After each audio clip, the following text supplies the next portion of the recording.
Olá, eu sou o Flávio, aqui do Legends Modo Carreira, e hoje eu vou trazer um time muito tradicional lá do futebol argentino, do futebol sul-americano, que é o Estudiantes de La Plata, né? E vamos pegar esse recorte aí dos anos de 2008 até o ano de 2010. Acho importante mencionar 2008 porque eles foram para a final da Sul-Americana, porém perderam. E lógico, né, que o grande foco do vídeo, né, nossas energias vão estar destinadas para a Libertadores de 2009, que o time conseguiu de maneira brilhante conquistar. E é um caso raro, assim, raríssimo no futebol, de que várias mudanças de técnico nesse processo aí fez bem pro time, né? Então a gente vai começar ali com o Astrada, depois a gente teve o Sensini, ou melhor, na verdade é o contrário, né? E por fim chegou o Alejandro Sabeddia, que deu jeito de vez ali na tropa e conseguiu comandar um time muito vitorioso. Então venha comigo ver a escalação base do Estudiantes. O Andujar era o goleirão. O Celei era o lateral direito, o Marcos Angeleri e o De Sábato, os dois zagueiros, o Germán Ré, o lateral esquerdo. O Branha era o primeiro volante. Na meia tinha o Enzo Pérez, o Verón e o Benítez ali na linha de criação, e na frente o Gastão Fernandes e o Mauro Bocelli. Alejandro Sabeddia foi o principal treinador durante o período, o Marcos Rojo, o Clemente Rodrigues e o Schiavi também foram jogadores importantes. E o craque do time, para mim, ele dispensa comentários, dispensa apresentações, é Juan Verón, La Brujita, tal qual La Bruja, que era o seu pai, né? O Verón pai, que também fez história no Estudiantes, né? Ganhou como jogador e tal, Libertadores. E o Verón filho foi lá e repetiu o legado dele, né? Então o carequinha ali, habilidoso toda a vida, tava comendo a bola aí nesses anos aí no time do Estudiantes. Então ele acelerava quando tinha que acelerar, cadenciava quando tinha que cadenciar, driblava, lançava. Ele mandava no meio campo, era o melhor jogador do time disparado ali tecnicamente. E não por acaso ele foi eleito Rei da América dos anos de 2008 e 2009, 2 anos consecutivos, sendo o melhor jogador do continente sul-americano. Então, Juan Verón, um grande craque desse time aí. Na peça-chave eu vou colocar o Branha, que era o primeiro volante do time, o cara que dava sustentação para que o meio-campo funcionasse muito bem ali, porque ele conseguia marcar muito bem os adversários, né? E tinha uma qualidade muito boa também de saída de bola. Era um ponto de equilíbrio, ele conseguia que o Verón tivesse liberdade para jogar o futebol dele. Então é o cara que muitas vezes talvez não apareça tanto, né? Apesar de fazer gols de fora da área, gols do meio campo, até inclusive o Branha fez, rapaz. Mas, assim, para um esquema tático, né? Para um geral, assim, um contexto todo da equipe, ele era extremamente relevante, né? Chegava bem na frente também, como eu falei, fazia os seus golzinhos, então tá aí o Branha, a peça-chave do Estudiantes. O artilheiro foi Mauro Bocelli, ele que é muito conhecido, penso eu, do torcedor corintiano, teve passagem aí pelo time do Corinthians, jogou no futebol mexicano, mas jogou muita bola mesmo aí na carreira dele no Estudiantes nessa época aí. Cara, artilheiro nato, né? Centroavante ali, típico, goleador, camisa 9. Com ele não tinha... Se moscasse, ele guardava, né? Então ele sempre muito bem posicionado ali, foi muito decisivo. Foi o artilheiro da Libertadores do ano de 2009, inclusive, e o artilheiro do Campeonato Argentino de 2010. Então tá aí, Mauro Bocelli, centroavante, artilheiro do Estudiantes. O Estudiantes foi vice-campeão da Copa Sul-Americana de 2008, campeão da Copa Libertadores de 2009, vice-campeão do Mundial de Clubes de 2009 e campeão do Campeonato Argentino, o torneio Apertura de 2010. Bom, vamos falar dessa Sula então, porque o Estudiantes conseguiu chegar na grande final, na grande decisão, contra outro time vermelho, Colorado, no caso o Internacional, e eles jogaram a primeira partida em casa e mesmo assim não conseguiram vencer. Eles pressionaram bastante, tentaram muito ali, jogaram com um homem a mais boa parte da partida, porque o Guiançu, lembra dele? Volante, argentino, carniceiro Guiançu, acabou sendo expulso, até por bobeira eu diria, né? O time brasileiro tem que ter muito cuidado quando vai jogar fora de casa, né? Porque qualquer coisa o juiz tá louco para dar um vermelho ali pros brasileiros, o Guiançu moscou, foi expulso. mas o Inter conseguiu de forma heróica essa vitória. Ganharam de 1-0, foi um gol de penal feito pelo Alex, lembra dele? Camisa 10, canhotinho, bateu muito bem o pênalti, não sentiu a pressão do estádio rival e fez esse gol de 1-0 que deu vantagem para o Inter ir jogar no Beira-Rio. E na volta o Estudiantes conseguiu vencer o jogo, venceu também por 1-0 no tempo normal, o que forçou uma prorrogação, só que aí no finalzinho, um canto batido ali por Andrés D'Alessandro, um bate-rebate e o Nilmar, grande atacante, fez um gol choradinho para o Internacional, gol da conquista. Depois disso, o Estudiantes teve o Bocelli expulso, teve o Branha expulso, os caras literalmente perderam a cabeça ali, acabaram indo pra rua e o Inter foi campeão e o Estudiantes, consequentemente, foi o vice. Vamos falar agora de Copa Libertadores, de como que ela foi construída. Então senta aí que lá vem história, mas vai ser curtinha. Porque falar do Estudiantes é falar de um time tricampeão da América, rapaz. Lá no finalzinho dos anos 60, 68, 1969, 1970, eles conseguiram ganhar 3 títulos consecutivos. E o grande nome daquela equipe era La Bruja, né? Ou seja, o Juan Verón pai, né?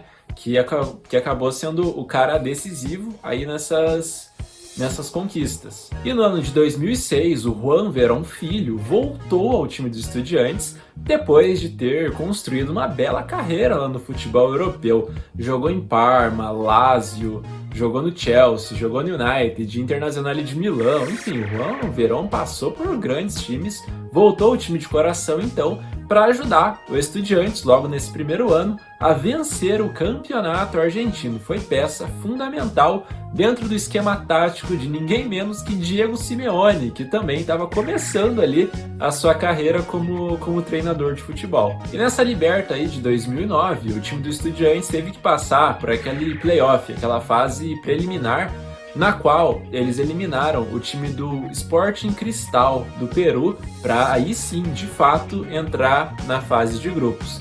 Nesse meio tempo aí, o trabalho do Leonardo Astrada era muito questionado, né? Então ele acabou sendo demitido porque o time não estava dando liga, digamos assim, né?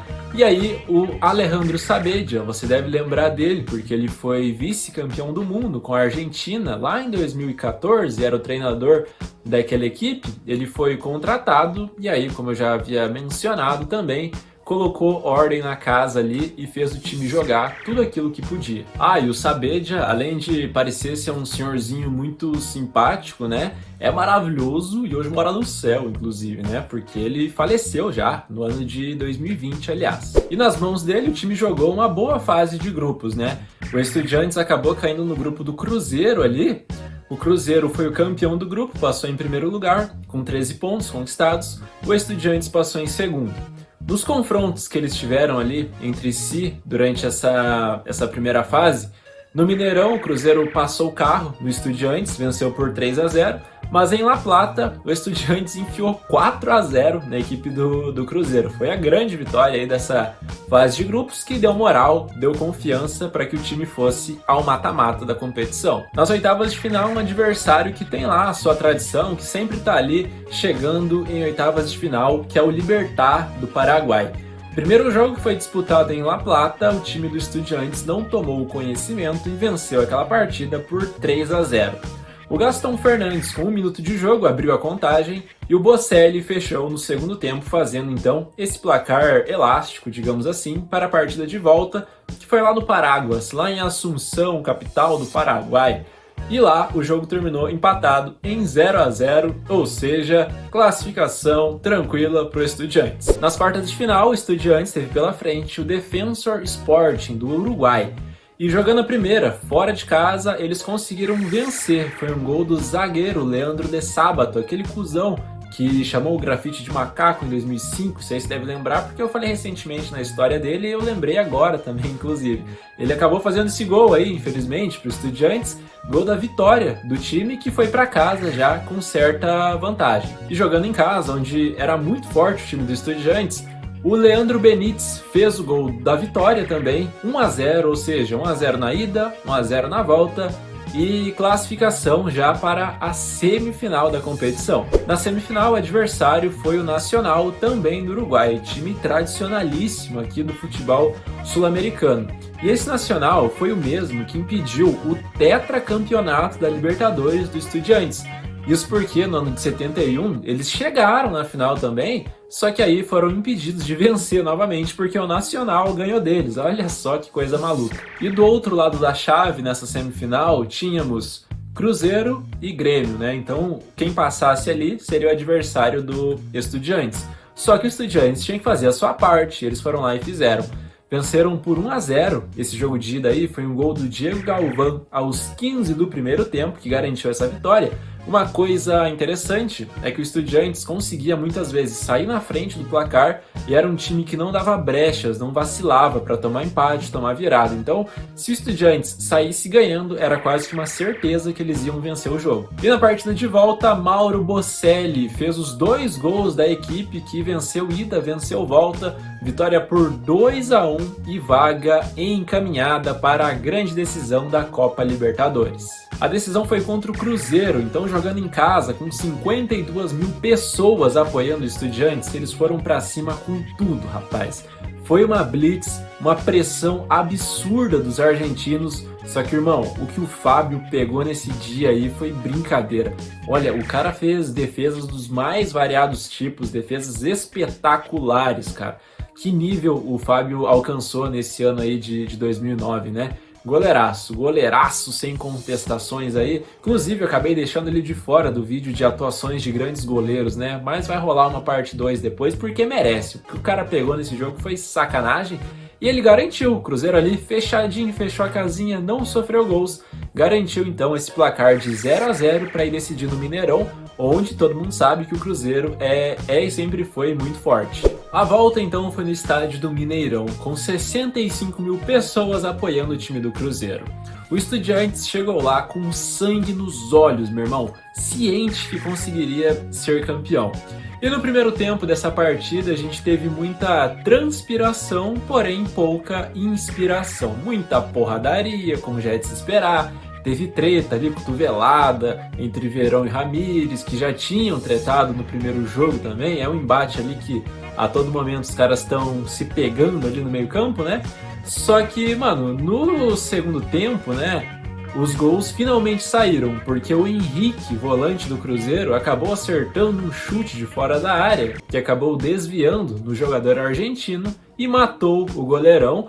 A essa altura, o Cruzeiro então fazia 1-0 e tinha vantagem no placar. O Mineirão, obviamente, que foi a loucura com esse gol do time do Cruzeiro. Só que o Estudiantes, mano, time cascudo, né? Time que sabe o que faz, sabe controlar bem o tempo, controlar bem o jogo. Os caras colocaram a bola no chão, tiveram calma, cabeça fria, né? Cabeça no lugar para ir buscar o empate. Não demorou nada para que ele acontecesse. O Gaston Fernandes acabou empatando este jogo para a equipe do Estudiantes, portanto, 1-1 no placar. E aos 72 minutos de partida, Juan Verón bateu um canto ali pelo lado direito, que é muito conhecido, tradicional aí da história do futebol brasileiro em Libertadores, bateu esse canto na cabeça de Mauro Bocelli. Tinha que ser ele, né? Assistência do Verón para gol do Bocelli.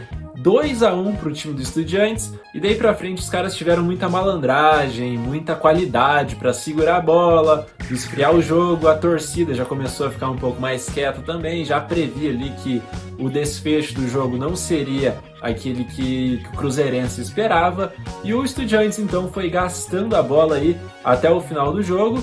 Então acabou 2-1 para a equipe do Estudiantes. Que uma curiosidade interessante, eles tiveram uma belíssima campanha em casa, como você viu, né? Venceram, vitória, vitória, vitória. Só que mais que isso, eles não tomaram gols jogando em casa. Essa foi outra marca que eu achei absurda também. Portanto, título merecidíssimo do time do Estudiantes, que acabou fazendo a festa lá no Mineirão.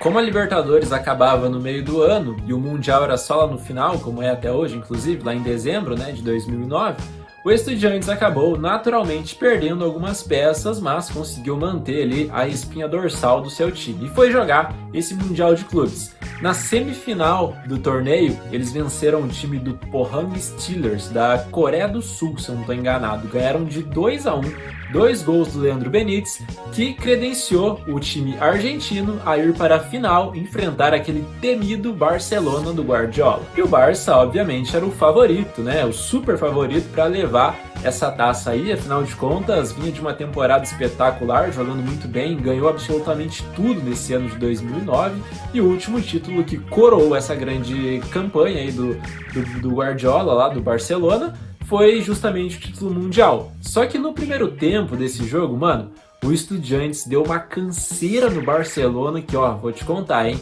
Foi um primeiro tempo assim de almanaque, no qual o time conseguiu sair na frente com gol de Mauro Bocelli de cabeça. E jogou muito bem esse primeiro tempo, porém, a pressão do Barça, meu irmão, era um negócio inevitável, né? Não tinha como o Estudiantes controlar isso, apesar do Saavedra ter armado um esquema ali que quase que neutralizou as principais jogadas do time catalão. Só que aí o talento dos espanhóis falou mais alto, porque o Pedrito Rodrigues, homem de decisões, acabou indo lá, empatando esse jogo 1-1, levou para a prorrogação.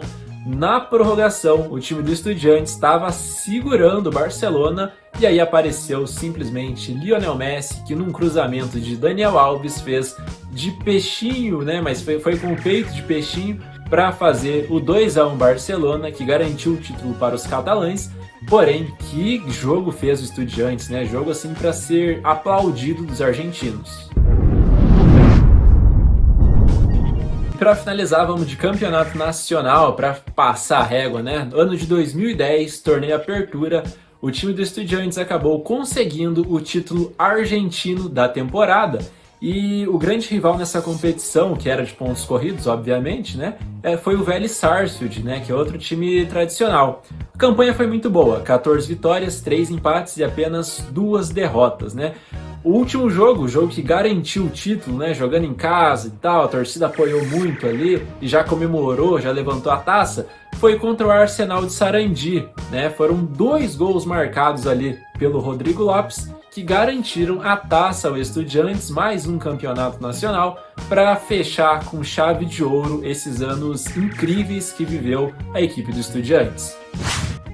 Um time muito tradicional, tradicionalíssimo, foi lá na final da Liberta, fez valer o peso da sua camisa, conseguiu esse grande título, ganhou também aí esse campeonato argentino. Juan Verón, mano, o que falar de Juan Verón, fazendo ali as suas bruxarias na meiuca. Atualmente, inclusive, ele é o presidente do Estudiantes, tem pouca moral. E o Estudiantes está nas quartas de final da Libertadores, enquanto eu tô gravando esse vídeo aqui, inclusive, eles estão brigando por esse tetracampeonato e tal. Só que, mano, esse ano não vai dar pra eles não, né? Esse não vai dar. Eu gravo antes, com antecedência, portanto eu não sei o resultado, obviamente, né? Mas sem querer zicar meu Furacão das Américas, que vai passar o carro aí se tudo der certo nos argentinos, beleza? Então, você que me assistiu até aqui, espero aí que fique a sua torcida pro Furacão passar também. Nada contra os Estudiantes, né? Mas dessa vez não vai dar pra eles não. Enfim, vamos lá, vamos encerrar esse vídeo aqui pedindo para que você compartilhe ele com os seus amigos. Se você gostou, você dá o seu like, comenta aí o que você achou mais impressionante dessas campanhas que o time fez aí e tal, curiosidades que você não sabia, que você achou interessante, que eu vou achar muito da hora, a gente bate essa resenha nos comentários, beleza? Então, até a próxima, muito obrigado pelo acesso, até a próxima e falou! Santander Libertadores, en Brasil de visitante, ganó el equipo argentino, Estudiantes campeón.